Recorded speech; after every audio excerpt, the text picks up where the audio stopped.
Good evening, ladies and gentlemen, and welcome to the St. Regis Bar. My name is David, and this is Etius.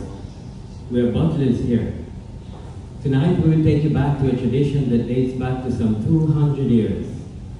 The art of sabreage was first introduced at the St. Regis, New York, where Mrs. Caroline Astor would gather all her influential friends of 400 at the King Cole Bar in New York, and she would have a personal butler save a bottle of champagne to celebrate the end of a delightful night and the beginning of an exquisite evening.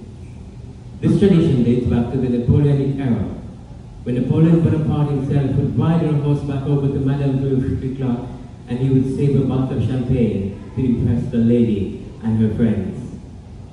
He famously once said, "I drink champagne when I win to celebrate, and I drink champagne when I lose to console myself." Ladies and gentlemen, thank you very much to be our special guest tonight as we bring this tradition back to life.